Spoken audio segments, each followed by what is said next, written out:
Okay, malungkot itong pag-uusapan natin ngayon. Just yesterday, August 7, in Thailand, a teenager, 14-year-old guy, no?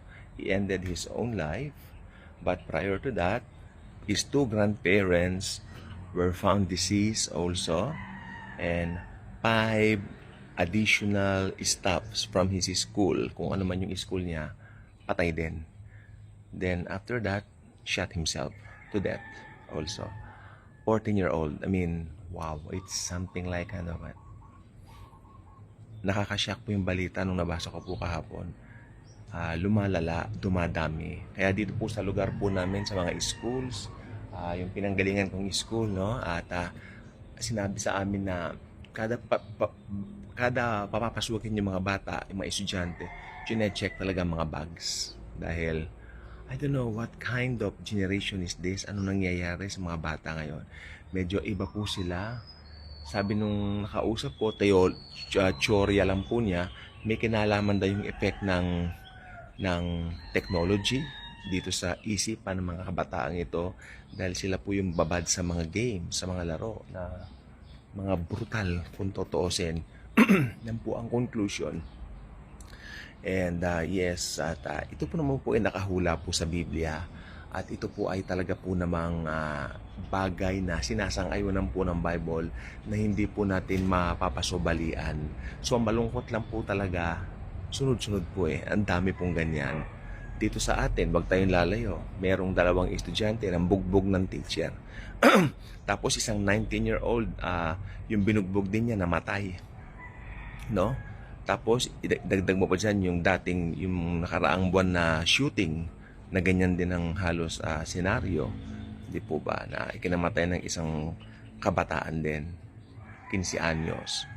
Nakakalungkot yung tatay being interviewed at masakit. So, sa ganitong mga pangyayari, ano po ang titignan po natin? Una, syempre ang Bible. We will always look at the Bible. Hindi tayo pwedeng lumihis sa Bible. Dahil ang Bible ang salita ni Jesus Christ. At doon tayo nakaangkla ang mga buhay natin sa Panginoong Hesukristo. I-check natin, ano ba sabi ng Bible tungkol po dito? So, titignan po natin mabuti. Po sa...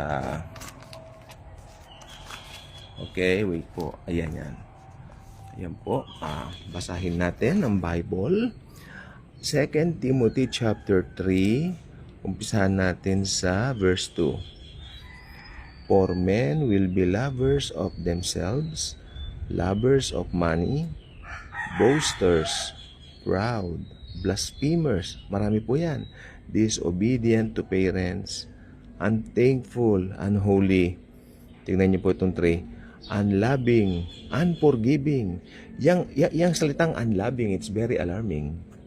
Unloving. Talagang kalain mo yung pinaka-essence ng Diyos na inilagay niya sa atin. Kumbaga mababali dahil magiging unloving ang mga tao. Samantalang ang Panginoon, very loving. Binigay niya si Jesus para sa atin. Number 3, unloving. Diba? Verse 3. Unforgiving, slanderers. Wow. Without self-control. Brutal, despisers of good. Traitors. Ay, naranasan po namin to, traitors, many times. Headstrong, haughty lovers of pleasure rather than lovers of God. Nakakita ba kayo yung mga tao ngayon na ito po, we are not judging. Nakakita na ba kayo ng mga tao na masyadong mahilig sa party, sobrang hilig sa mga pero wala silang Diyos sa buhay? I mean, hindi naman sila born again pero sobrang hilig nila sa party, puro kasiyahan ang nasa isip. Yan, alam natin dito sa Manila, marami pong mga spots na kung saan may mga bars. I'm not against it, pero sometimes against ako. Talagang kasi last day sa tayo, yung pamangatupagin mo. Di ba? Tignan niyo, isipin niyo mabuti. Lovers of pleasure rather than lovers of God. Having ito. Tapos yung mga taong yung paglinggo, nagsisimba sila. Tignan niyo, having a form of godliness but denying its power. Siguro sa kanila, kilikili power lang. And from such people, turn away. Dahil yan, Bible po ang may banggit yan. Hindi naman po ako. Alam niyo dito po sa Bible, pag may mga ganyan po, huwag niyo iisipin, uy, nag-judge, uy, mayabang ang mga born again. Hindi. Ang mga born again, malaki ang concern sa mga hindi born again dahil siyempre, gusto nating napakilala yung nakilala natin. We need to introduce the man. Okay, the man na lang. Kasi Jesus Christ is 100% God and 100% man. Siguro mas makaka-relate sila sa pagkatao ni Jesus. He's a man who's very loving, welcoming, lagi niyang gustong i-welcome ang mga tao. Ayaw niyang itaboy.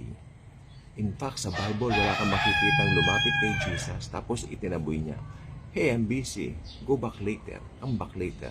No, hindi po ganon. No? Sa Bible po, pag lumapit sa kanya, pinapakinggan niya. Ngayon, balik tayo sa topic po natin. Nabasa po natin, di ba? Kung gusto niyo ulitin natin. Ayan.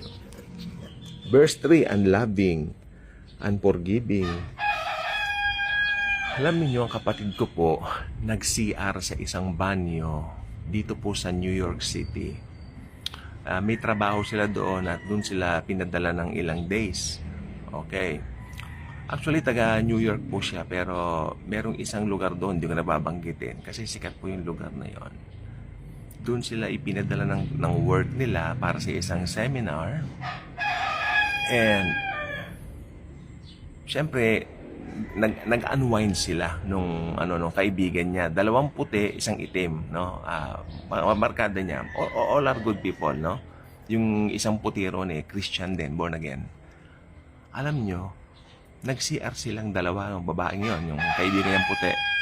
Meron daw isang bata ron sa CR, estimated na edad, sabi nila 9 to 10 years old.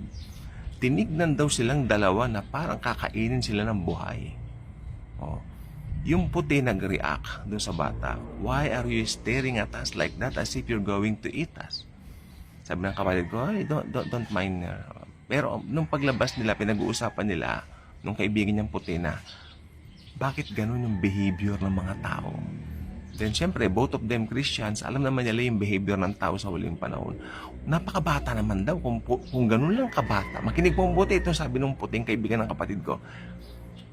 If people that young are involved with this kind of attitudes that surrounded the world, I mean, wow, this world is very dangerous, sabi niya.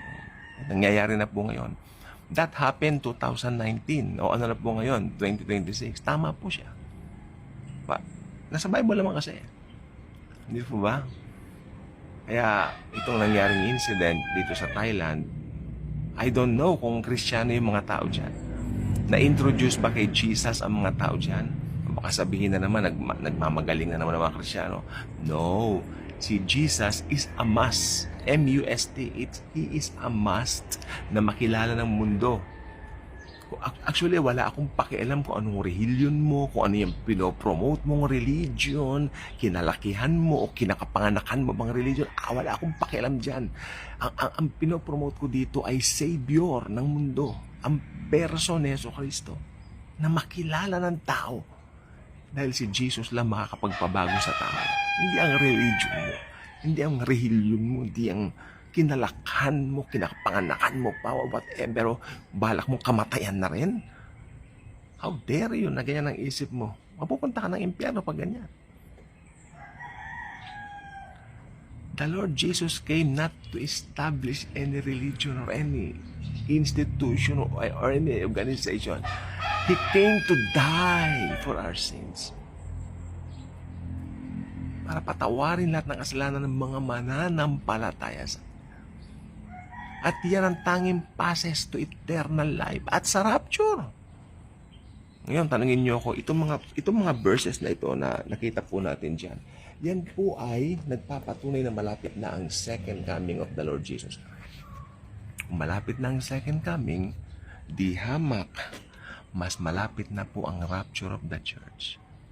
Napipinto na ang the rapture of the church dahil malapit na ang second coming. These signs written in the Bible in 2 Timothy, ito po ay